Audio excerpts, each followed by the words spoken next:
Hürmetlik vatandaşlıklarımızı devamlaştırımız. Bugün Çiğsağ 2019 yıl 3. ayının 23.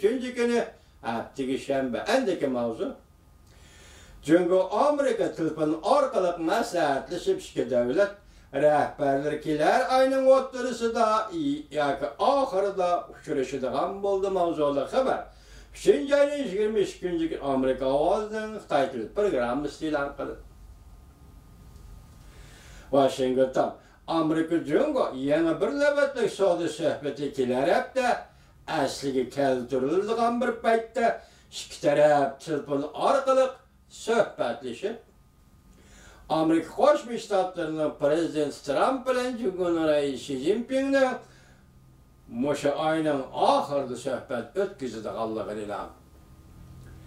Amerika iste'molchilar axboroti ve savdo kanali CNBC'nin 5. günü haber kılıp bundaq ko'rsatdi.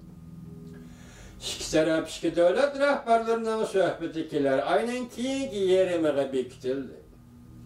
Aksaray bir Prezident Trump'ın Florida ştatidagi Ko'lbo'yi Aramgoyi Mar-a-Lago bağçısida söhbet ötközüşni taklif qildi. Cungo taraf bolsa Xi Jinping'in Amerikaga davlat ziyarati elib berishini va shu vaqtda söhbet ötközüşni umid qildi. Dehasa bunun can bar ekan. Diqqat qiling vatandaş 2017 yıl 4. ayının 7. günü Mar-a-Lago'ga keldi. Florida ştatiga Prezident Trump shu yerda kutib oldi. Xi Jinping Prezident Trump Oqsaroyga kirgandan beri Amerika'ni ziyorat qilib yoki davlat ishlar ziyoratida yoki rasmiy ziyarati bilan Amerikaga kelganligini yo'q.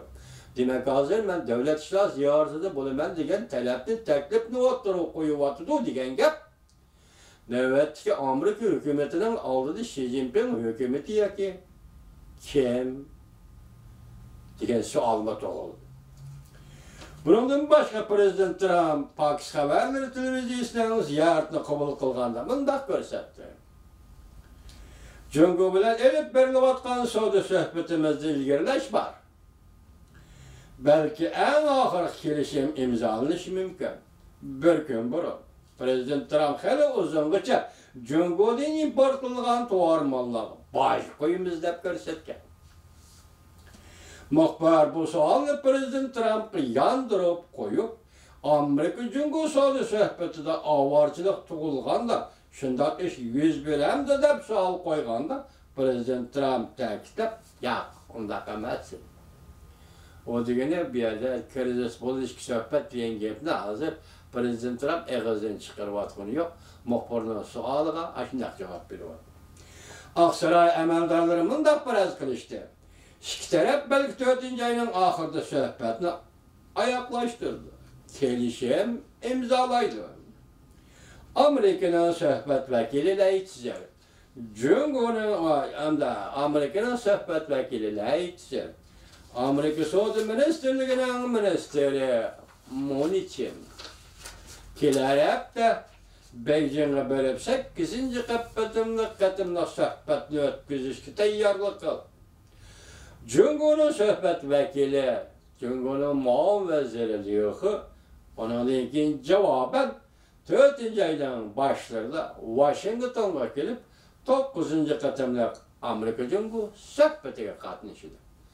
8. katımlık söhbet Beijing'de, 4. ayının 5'i 9. katımlık söhbet Washington'da ötküzüldü. Demek söhbetin kelişimge imza koyuldu, iki devlet rehberleri imza koyuldu. 4. ayının ahırda Prezident Trump ile Reis Xi Jinping qayerda görüşüdü. Meselemiz yani kelişimge imza koydu. Endi bu kelişimning mazmuni qanday? Şu vaqtda o'tirg'i chiqish mumkin. Biz başta 3 meseleге diqqat qilishimiz, ama biri Amerika Qo'shma Shtatlari sen kelishimga imzo qo'ygan kundan boshlab seni ijro, ya'ni nazorat qilishga umidi ijro qilish uchun fonksiya qurilishi kerak dedi bu bir. İkincisi Jungo hukumati ham bunga biz qo'shilamiz, ikki davlat shunday qilamiz dedi. Talash tartish bo'ldi deydi. Yani 3-dan ta'kidlab kelayotgan masala Amerika Qo'shma Shtatlari prezidenti dedi quvvatganlik siyosiy so'zildi. Qoralma xarakterlik islohot elib berish. Bu qatamki suhbatda bu masala qanday hal qilindi? Vatandoshlar siz va biz buni diqqat qilayotgan bir nuqta.